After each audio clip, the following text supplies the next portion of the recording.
This is the guy I like watching. Let's watch this. All right, real quick, before we watch this video, here's my logic. What I've realized, especially running a mentorship program for 3 years, almost 4 years now, what I've realized is we're gonna see a lot of success. A lot of success. Like, this is last month's performance. You guys can see we had Anthony made 22,000, Christian made 21,000, Alec made 17,000. And these are the people who filled out the form. I know for a fact there are many more barbers who are doing better numbers than this, and they're just not participating. And what I'm realizing is a lot of these barbers are happy with their current situation and don't necessarily want to take a step back to take 2 steps forward, opening their own barbershop, managing a whole bunch of personalities, and trying to scale. They see that as it's a tall task to take on for a lot of barbers. If they're following the program, they're living on $3,000 to $5,000 a month. Essentially, they're able to save $10,000, $15,000 a month. Where do they put that without sacrificing the main thing? And so my idea is, I already built the system. We are able to scale. The only thing holding us back from scaling is honestly capital, because I got to put capital into Tomb 45, into pie accounting, into the real estate that I have, into the barbershops that we have, into 6FB. Our capital is kind of going everywhere, and we're opening 4 to 5 locations a year. Well, what if we started a private equity fund where barbers could participate and earn more than the S&P 500? I'm not saying you're gonna get rich overnight, but if you can earn 20% returns as opposed to 12 or 11 or 10% with the S&P 500, and it's in something that you can actually participate in and help increase that ROI by pushing a specific brand, headlines that you are an equity holder in because you've invested in our private equity firm. That's a great opportunity for guys like this to continue to be able to make a good amount of money. That's essentially what we're looking to do here. And so I've been learning a lot about it, studying it, and it might be something that is the future. We might be onto something here. So anyways, let's continue. Because here's the thing, I could do franchising, I could do licensing, and everybody can leverage the brand, all that stuff. But to be honest with you, there's not enough skin in the game for a barbershop. Like, for me to do licensing for one location or to do franchising for one location the way that we do it, there's just not enough ROI to make me get out of bed, to make Danny get out of bed. But a private equity firm would make us want to get out of bed, and it's a win-win-win situation for everybody. Let's define private equity. What they are buying is private equity or private ownership of privately held businesses. A good example is like Sycamore Partners on Wall Street. Sycamore Partners, a lot of people have not heard of that, but you probably have heard of Nine West Shoes, Aeropostale, Staples department store. A couple years ago, they were trying to buy Victoria's Secret. That's a large private equity fund that comes in and buys companies, usually at this stage, and then hopefully takes them to a point where they can IPO, do an initial public offering, and then sell through public markets, and they can exit their positions. As one strategy of a private equity firm. There's a lot of different strategies. That's one kind of simplistic version of this. They're buying in the private markets to maybe one day sell in the public markets, or maybe they sell it to a bigger private equity firm later. And there's a lot of different structures to exit, but that's kind of the game they play in. Now, there's other private equity firms that do different parts in this private market. And I'll kind of simplify this down too, is venture capital enters here, kind of at the ignition point or pre-revenue point. And venture capital a lot of times hopes to sell to private equity. And sometimes venture capital, they hold, I'll use blue so you guys see it, they hold all the way to the IPO and go there, and they have this beautiful exit, and it's amazing. Everyone's rich and happy and has yachts, and it's amazing, right? Other times, businesses don't go as well, and they come in this distressed loop. There's also a lot of private equity firms that play down here. So they'll buy a company that's distressed. They enter here. They buy it on the cheap. They then work with this company. They get it ready, and they... Think about it, guys. So imagine, let's say we have 50 barbers in the mentorship that are invested in this private equity firm. We know out of those 50 barbers, we have 3 that are in LA. We have 3 that are in Dallas. We have 4 that are in Atlanta. We could go in, find barbershops that are a bit distressed, purchase the shop as a team, revitalize it, fill the chairs, and start a hub there and just keep pouring into it. And whatever major city is expanding the quickest for us, that's where we'll focus most of the equity that's in our firm. Literally just scale much faster than I'd be able to do on my own. Here's what I'm scared of. I'm scared that what happened with Pie Booking, where we did crowdfunding, Nobody understood it. I lost 500,000, but 50,000 just setting up the crowdfunding with legal fees and the third party agency that helped us set all that up. I'm scared that barbers won't understand it and see the vision, but like, this is an amazing vision here if we can make this happen. Company, or maybe they IPO it one day. But private equity can play in different parts of this game and this cycle. Additionally, I'll add down here, that was kind of larger private equity. There's also micro or small private equity. We've seen a lot of people in my group specifically that are using this model to buy up local laundromats. We have a guy he was buying funeral homes. He found that when he bought funeral homes, so right here, let's just say. So like these guys are buying funeral homes, laundromats. Why can't we do this with barbershops? Funeral home trades, and don't quote me on this, but let's just say it trades at a 2x multiple. They no longer trade in a 2x multiple. Once he put them together, you centralize this. It's instead of having 15 finance teams, you have one finance team. Instead of 15 marketing teams, you have one marketing team. So generally expenses drop, and he could sell that same portfolio for a 5x, which is a 1.5 times evaluate bigger than what he bought it. So if he bought this whole portfolio for 20 million, the same portfolio with slight changes would sell for 50 million, something like that. So micro private equity has actually been this huge pop-up. We've seen people buy laundromats, car washes, simple, boring businesses, pooling them together and do some pretty cool things. There's other private equity firms that also strip apart companies. And they say, you know what, we're just gonna sell off the pieces. General partner, limited partner structure. Now to simplify this even further, all this is a fund here or a pool of money. And what's happening is investors, I'm gonna put them up here, investors with money are putting money into a pool of money. Fund managers, people like me and you, are drawing from that pool. We're gonna go make investments. And whenever those investments make money, the investments flow back to the pool and get split between the investors and the fund managers. Okay, that's it. This is like the oldest business model on earth. It's like, hey, we're gonna go, Christopher Columbus is like, hey, give me some ships. In a pool of money, give me some money. We're gonna go to the new world, get a bunch of whenever right back. Okay, so like, whether you like that or not, like that's the model. We're gonna go open up a blacksmith shop. We're gonna go build up a new business. Give us some money in a pool. Whenever it makes money, we'll split the returns. A fund is just doing this on a much more massive scale. But that's kind of it. So when you ask the difference, like what's the difference between hedge funds or private equity or venture capital funds? They're all kind of the same. The only difference is what they buy. Private equity, in this example, buys privately held businesses. What licenses do I need? So let's address both of those to run a fund. Many funds run off what's called a 2 and 20, which stands for 2% management fee and 80-20 split. Meaning when money comes back up, it is split 80-20. 20% of that goes to the general partner, 80% goes to the investors. So this year, if we got $100,000 return, 80,000 would go here, 20,000 would go to general partners. Well, if we got $100 million return, 80 million would go here, 20 million would go here. That's why fund managers are some of the wealthiest people on planet Earth, because this thing scales like crazy. And then additionally, a lot of funds charge a 2% management fee on the full portfolio. This is what I mean by it's worth our time to get out of bed for this. We do 8 figures in revenues with our current investments. Because this scales unlimitedly and there isn't constraints because we can just do our thing. It's hard to teach somebody how to do it and then they do it and us coach to the same level of let's just do it ourselves and everybody benefits from it, right? Portfolio. So for example, if we managed a $100 million fund, equity raised fund, 2% per year or $2 million would go to the management company for giving investment advice. So that would be 2% would go here, and your 20%, which is called carried interest, would go to the general partner. Now, talking about licenses. So where does that come into play? Do I need a license? Do I not? Down here in the management, this is where your licenses would sit if you need them. Again, I'm going to emphasize if. We have other videos on our channel that talk through a lot of funds, especially when you're starting, can launch without a license. The first goal of your fund is we want to build a fund that investors want. That's the goal. Anybody can go pay a lawyer 30, 40, 50 grand and just have a fund set up. That's not the purpose.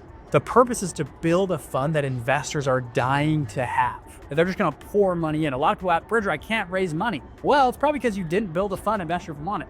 That's the hard truth. So how do we go through a process of building a fund investors want? That's where we more discovered what we call the fund launch formula. It's a formula to launch your fund. It's in 4 steps, and I'll walk you through each one. Let's talk about the first one. A lot of people, again, Bridger, I want to launch a fund. I'm ready. Okay, what do I do? Let's go hire a lawyer. And I'm going to go, hold on. Hiring a lawyer is actually step 4. Is legal. Is actually hiring a lawyer and getting those legal set up. And I would argue that's kind of the easiest part. The harder part is here, building a fund investors want. Let's talk through like Bridger, what are you talking about? Okay, number 1, the first thing I would tell people to do, especially in private equity, is have and find a great deal, especially on your first fund. Lead with a deal. A deal, and like I'm talking one deal specifically, but also this, and I put it in air quotes, this represents what we're trying to discover. In a fund, you are trying to discover what's called asymmetrical risk. If you've ever heard of high risk, high reward, or low risk, low reward, right? Probably heard of that before. What asymmetrical risk is relatively low risk for high reward. That's what we're trying to, that's why we get paid big bucks to run funds, to find things that have relatively low risk to high reward. I was with Ray Dalio just a few months ago, and Ray Dalio talked about this concept of, he's like, I can diversify away 80% of my risk in any portfolio without losing my upside. He goes, I can de-risk 80% of my portfolio without losing the return side of things. And by the way, speaking of Ray Dalio, a lot of you guys might say, well, I can't do a fund. I'm too young, I'm inexperienced, I gotta do investment banking for 20 years. That's what I thought. I was gonna do investment banking for 20 years and then do a fund. And what I realized is people like Ray Dalio, do you guys know Ray Dalio started his first fund at age 26 years old? Warren Buffett started his first fund at 25 years old. He raised $105,000. Ray Dalio raised $265,000. Ken Griffin started when he was 20 years old, raised roughly $250,000. These guys all started early and they started small. There was a lot of benefit in just getting started, getting in the game, getting moving. But I'm telling you there, all of them got started, they got in the game and they got moving. You start watching not what they say they did, but watch what they did.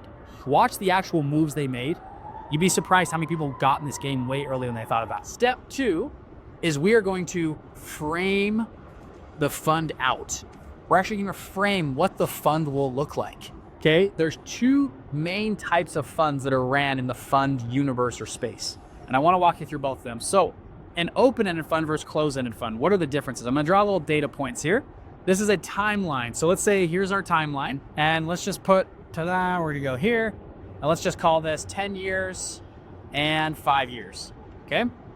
In a open, I'm going to do open first right here, open-ended fund, a lot of times like in a hedge fund. So I currently run an open-ended fund. Meaning investors, it's open. They can join the fund, they can leave the fund. Every quarter, we have moments where people can join the fund or leave the fund. They can add more money or take money out. And what happens is this is usually perpetual. This lasts into, eternity. Hopefully, your fund's crushing it. You just keep going as an open-ended vehicle. This is much more common for hedge funds. For private equity funds, they're often running a close-ended funds. And I'll talk why in a second. A close-ended fund, the way it works, a lot of funds will do this. And we're going to say, hey, we're going to raise, let's call this the 1-year mark. We're going to raise all the capital in the first 18 months. So we're going to raise money, okay? We are raising money. And then after we raise the money, we're going to start deploying that capital. We're going to have what's called a deployment period. Sorry, I'm drawing pretty bad here. This is our deployment period. And we're going to deploy into, we hope, 20 different companies. And then we're going to work with those companies and value add and all this cool stuff. We hope by year 5, we're going to start exiting. The only thing that is going to be a little unique with barber shops is exiting is going to be a challenge. And exiting is selling it, getting the lump sum, splitting it amongst your investors. I don't think that that's the route we'd be able to go with our current business model. But at the same time, these businesses are not used to, I don't think, being able to invest 100 grand into a barbershop and make 100 grand a year from it. So the ROI here is as far as cash flow is pretty insane. New money can't join like this. Also, money can't leave. your money is closed up. It's locked up for the duration of the fund. And I'll tell you the reason why is, let's imagine year 4, there's a big economic assumption and everyone gets scared and spooked and they all start, you know what, give us our money back. Well, you're like, I can't, I don't have liquidity. We're deployed into 20 companies. I could fire sale them, but like, that's not a good strategy. I don't want to sell when I'm forced to sell. This is the part. And wait, That's a challenge for barbers. You really want your money out? A lot of funds say this. It's a 50% penalty if you want to leave the fund. It's a big deal. You don't leave these funds. These are closed-ended vehicles. That's why it's for accredited investors that can, have money locked up for 7 years. And they stay in the fund. You do this because you don't have liquidity. A hedge fund has liquidity. You can go to the market. I can just sell some stocks and get liquidity. You don't have this. And what it does... No, it would have to be closed because we wouldn't be investing into public equities like a stock. A hedge fund is usually open-ended because you can sell stocks like this. You can't sell barbershops and get liquidity out of it like that. And so, but I don't see where if a barber puts in 100 grand and he's making $20,000 a year from that 100 grand investment, or, why would you sell that fund? Where are you going to get a 20% return on your 100 grand anywhere else in cash flow guaranteed? But you never know. There are barbers who don't get that. And so that will have to be something that's preached up front. Don't invest anything that you're not okay with having committed long term. Because think about it. Once you purchase a shop or you open a shop, you need the money to build the shop up, all that stuff. Let's say you took a portion of that person's investment, 10 grand or whatever it may be, and you bought the barber chairs with it, and then he comes back and says, I want my money back. It's not gonna work. Generally, investors do a lot better over a long period of time if they just stay in. And this allows investors, they cannot sell even if they want to sell. And you, the fund manager, have discretion on when they sell, what's the best exit and entry point to maximize returns. So that kind of makes sense. Open-ended versus closed-ended funds. That's why you do this. Now, Bridger, I don't want to wait this time period. You can change this. Again, you write the Bible. You could do a 5-year fund or a 4-year fund or a 3-year fund. It's up to you. Now, the last thing I'll say is a lot of funds will do this. They will launch, I'll draw right here, after they raise their first fund right here, they're going to launch fund 2 right here. And fund 2, once this one's done raising money, fund 2 opens. They start raising money for 18 months in fund 2, and then they start deploying in fund 2, and then they have their exit period. So at the same time that fund 1 is deploying, fund 2 is raising capital. And the same time that fund 1 is exiting, fund 2 is deploying. Does that make sense? Then you launch fund 3, or fund 3 per year. That makes sense. But I want to make sure you guys knew this. So let's go back to the fund launch formula. So that's the kind of stuff you're going to think through when you are framing out. We got our beautiful paper here. When you're framing out your fund, one of the things will be like, okay, do we want to run an open or close-ended fund? That would be one of like the 20 things you put together here, okay? Once you have that figured out, you drive it down into a PowerPoint usually or some kind of presentation, and then step 3, you go and raise capital. But Bridger, I can't raise capital, my legal doc's done. Yes, you can. You can go and actually start getting verbal commitments from investors. This is the best way to launch your fund. Again, the goal is to build a fund investors want. And what you're gonna do is you're gonna go soft pitch investors. Say, hey, we have this idea. We found asymmetrical risk. We actually have a lead deal that we're trying to close on. We have this awesome company we're trying to buy the next 60 days. And we're framing the fund out. We want to buy 20 other companies just like this for a pool. Do you guys want to, can I put you down for a $500,000 commitment? The legal docs, we're going to get those done. If everything checks out though, can I put you down for a verbal commitment for $500,000? And they're going to either say yes or no. So the 2 options, right? If they say yes, great. If they say no, also great. We say, well, what's holding you back? And they're going to tell you things about your fund you need to tweak. And what you're going to do is you're going to come back to step 1 and step 2 and start iterating on the fund. And you're gonna go through this process of, you know what, maybe we should tweak that yield or find a more asymmetrical risk or strengthen our team or make it, maybe 7 years is too long. Maybe we should do a 5-year fund or a 3-year fund. And what's happened, you're gonna tailor and tweak a fund that investors were dying to have. Our goal in Blackguard is our group. We try to get people roughly $2 million in verbal commitments in this stage before we go to lead. I guess I said the legal costs are $30,000. My firm that I use, they charge 30, sometimes 45, sometimes $50,000. They did my last fund for 15,000. Why? Because I knew everything I wanted. To contrast that, I had a friend, he didn't do this process. His first fund, he spent over $500,000 on his legal docs. Why? Because he went to legal first, and the legal people sat down and taught him what's an open and closed-ended fund. Taught them about all these different things, and they billed him $1,200 an hour to teach him about funds. This is truly the last thing. On private equity funds is the team you build. You might be wondering, well, Bridger, I don't know how to do a fund, raise capital, all this stuff. There are 3 distinct people inside of a fund. So here they are. These are the 3 distinct roles in a fund. It's beautifully drawn here by my own self, okay? So we've got our person or people that are the expert investor. This person knows the deals of the companies inside and out. They're very, very good at this. Next circle, this is the fund management. These people know funds inside and out. I would very gravitate toward this camp. I know funds, compliance, all the rules, laws, legal licenses inside and out. And then finally, you have your capital raiser. This person is a born salesperson. I mean, they're just naturally networked. They know how to meet people, get into family offices, talk to the right people, get you in. Typically, the same person who's good at raising capital is usually not good at deploying the capital or running a fund. A lot of times you need these 3 distinct roles in your fund. Now, I'll say this as well. This is something that changed my life, this concept. You guys have all heard this before. It's not the how, it's the who. So instead of asking, how do I run a fund? The question you should ask is, who can I find that can help me run a fund? So I say, how can I raise capital? You go, who can I find to raise capital? So with that, hopefully that was a crash course on private equity. We've got tons of other videos on this channel. I'm gonna stop here, but talk about licenses, other cool stuff. You guys are amazing. Drop a comment down below, like this video. Let me know what you guys think. If you want more videos on this topic, let me know what you want. See you later. I get it. I don't want a hedge fund. I gotta talk to my business attorney, see if he knows anything about this. The investing part is the easy part. Setting this up is easy. You just go to the experts.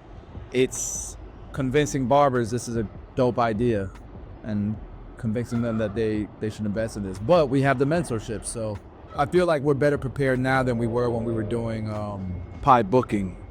Yeah, maybe a fund per barbershop, yeah, or a fund per region. Yeah, a fund per barbershop would be sick. Do a funding phase per location.